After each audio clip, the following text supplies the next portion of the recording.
Hi friends, అందరికీ నమస్కారం అండి. ఈ సెప్టెంబర్ 14వ తేదీన అమావాస్య రాబోతూ ఉంది. ఇది అతి శక్తివంతమైన శ్రావణ అమావాస్య. ఈ యొక్క అమావాస్య తిథి నాడు మీ ఇంట్లోని తులసి కోటలోని చిటికెడు మట్టిని తీసి ఇలా చేస్తే గనక లక్షల్లో అప్పులు ఉన్న చిటికెలో తీరిపోతాయి.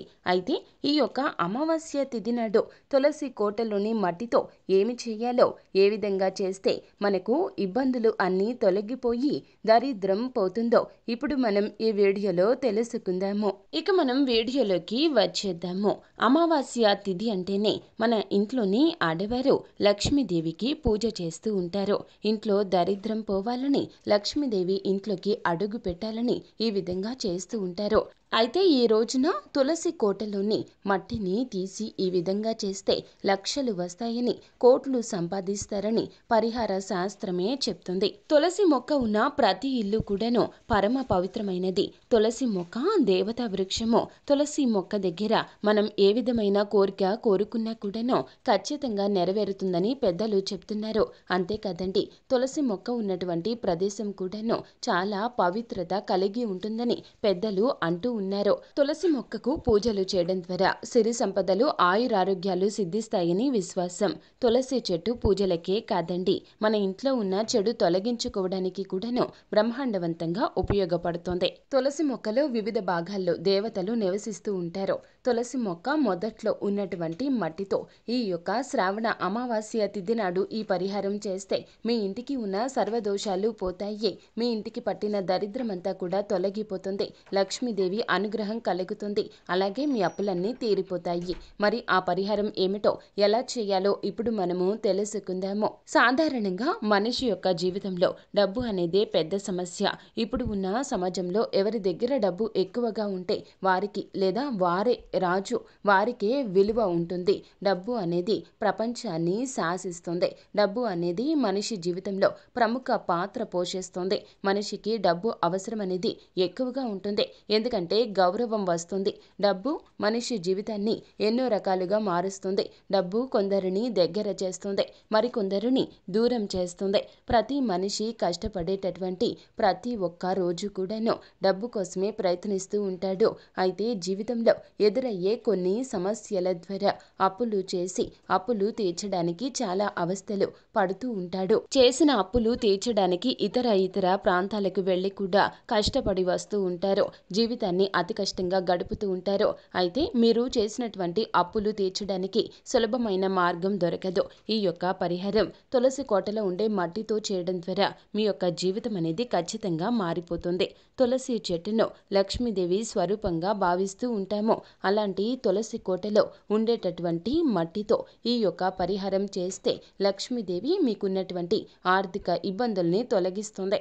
ఆ తల్లి అనుగ్రహించి మీ అప్పులన్నీ తొలగిపోవడానికి, మూసుకుపోయిన మీ ధన ద్వారాలు తెరుచుకోవడానికి ప్రసాదిస్తుంది. మరి ఆ పరిహారం ఏమిటో, ఈ యొక్క పరిహారానికి చేయడానికి కావలసినటువంటి వస్తువులు ఏమిటో తెలుసుకుందాము.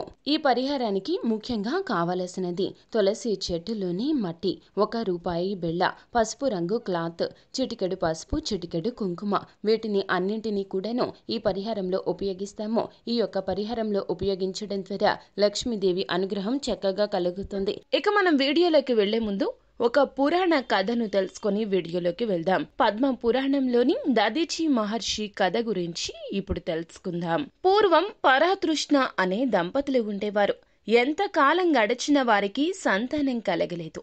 ఆమె పుత్ర ప్రాప్తికై పరమేశ్వరునికి తపము చేయసాగింది.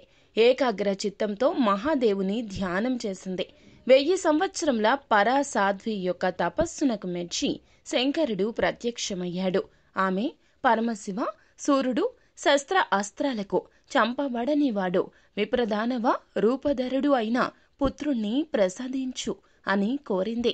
పరమేశ్వరుని వరానుసారం ఆమెకు వృత్రుడనే పుత్రుడు కలిగినాడు. స్వయంగా శుక్రాచార్యుల వారే ఆ వృత్రునికి విద్యాబోధ చేసినాడు. వర ప్రభావంతో, గురు కృపతో మహాతేజ సంపన్నుడైనాడు వృత్రుడు. కాని అతనిలో బలగర్వం ఎక్కువయింది. చివరికి దేవేంద్రుని మీద దండెత్తాడు. అమిత బలవంతుడైన వృత్రుడు దేవాధిపతి అయిన ఇంద్రుడు 1000 ఏండ్లు యుద్ధం చేశారు. చివరికి వృత్రుడు విజయం పొందాడు. పరాజితుడైన సచీపతి బ్రహ్మలోకం చేరాడు. మించిన బలగర్వం మత్సరంగా మారగా వృత్రుడు శుక్రాచార్యునితో ఇలా అన్నాడు: యుద్ధంలో ఓడిన ఇంద్రుడు బ్రహ్మలోకం వెళ్ళాడు. నేను అక్కడికి వెళ్ళాలి, దారి చెప్పండి అని అడగగా శుక్రుడిలా బదులిచ్చాడు: రాక్షసనాథ, నీవు బ్రహ్మలోకానికి పోలేవు. తృప్తికి మించిన సంపద లేదు. త్రిలోకాధిపత్యంతో సంతృప్తిపడు. ఇంద్రుడు ఉన్నంత వరకు నాకు సుఖం లేదు. వాడిని నాశనం చెయ్యాలి. ఇంద్రుడికి బ్రహ్మలోకం వెళ్లే అర్హత ఎలా వచ్చింది? నాకెందుకు లేదు అని వృత్రుడు అన్నాడు. పూర్వం పవిత్రమైన నైమిసారణ్యంలో 1000 సంవత్సరాలు ఇంద్రుడు శివునికై తీవ్ర నిష్ఠతో తపస్సు చేశాడు. అంతటి తపస్శాలి కనుక బ్రహ్మలోక ప్రవేశం ఇంద్రునికి శంకరుని అనుగ్రహం వల్ల కలిగింది అని చెప్పాడు శుక్రుడు.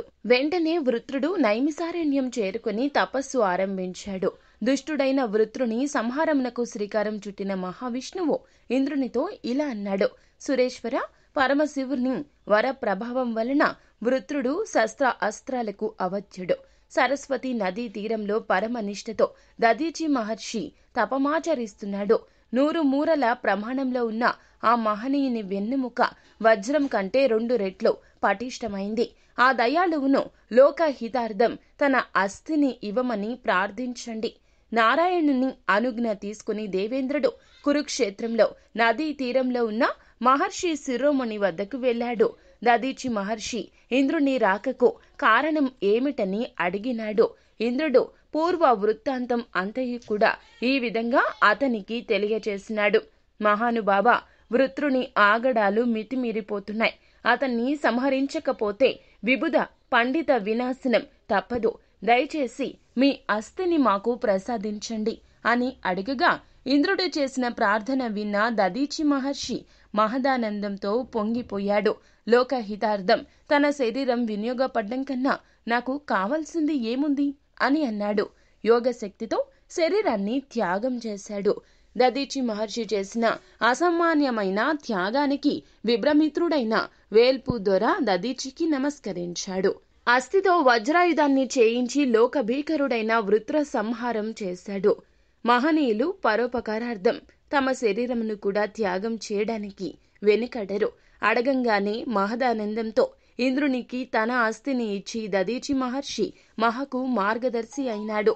గర్వం, అహంకారం వినాశహేతువులు. బలగర్వంతో హుంకరించిన వృత్రుడు ఎంతో వరబలం ఉండి కూడా మత్సరంతో ఇంద్రుని నాశనం చేయబోయి తనకు తానుగానే నాశనమయ్యాడు. ఇక మనము వీడియోలోకి వచ్చేద్దాము. మీకు ఉన్న అప్పులు శాశ్వతంగా తొలగిపోవాలి అంటే గనక ఈ యొక్క శ్రావణ అమావాస్య తిథి నాడు తలంటు స్నానం చేసి తులసిదేవికి పూజ చేసి లక్ష్మీదేవిని పూజించండి. పూజ పూర్తయ్యాక తులసి కోట నుండి మీ గుప్పెడుతో మట్టి తీయండి. తులసి చెట్టు మొదట్లో నుంచి కాకుండా పక్కగా ఒక పక్కకు నుంచి ఆ యొక్క మట్టి తీయండి. మట్టిని పసుపు రంగు క్లాత్లో వేసి ఆ మట్టిపై రూపాయి బిళ్ళ పెట్టండి. దానిపై పసుపు కుంకుమ వేసి మూటలాగా చుట్టి లక్ష్మీదేవికి సమర్పించండి. ఆ యొక్క మూటను తులసి కోట వెనుక ఎవరికి కనబడకుండా పెట్టుకోవాల్సి ఉంటుంది. ఇలా పెట్టి మీకున్న ఆర్థిక సమస్యలు చెప్పుకోండి. మా ఆర్థిక సమస్యలు తొలగిపోవాలి, మేమంతా సుఖంగా ఉండేలాగా మమ్మల్ని అనుగ్రహించు తల్లి అని చెప్పుకోండి. ఇలా ఈ యొక్క అమావాస్య తిథి నాడు ఏమీ తినకుండా పూజ చేసిన వెంటనే చేస్తే మీకున్న అప్పులన్నీ తీరిపోతాయి. మూసుకున్న మీ ధన ద్వారాలు కూడాను వెంటనే తెరుచుకుంటాయి. అప్పులు తీరిపోయి అప్పులిచ్చే స్థాయికి వస్తారు. ఆ మూటను మరల మంగళవారం తిథి నాడు మార్చండి. ఈ యొక్క అమావాస్య తిథి నాడు ఇలా నియమనిష్టలతో పూర్తి విశ్వాసంతో చేస్తే మీ యొక్క ఆర్థిక స్థితి మెరుగుపడుతుంది. ఇంట్లో ధనం నిలుస్తుంది. అందరూ ఆనందంగా జీవితాన్ని గడుపుతారు. ఇది చాలా మంచి పరిహారం కాబట్టి తప్పకుండా ఈ యొక్క పరిహారాన్ని ఈ అమావాస్య తిథి నాడు గావించండి. అంతా మంచి జరుగుతుంది. శుభం భూయాత్.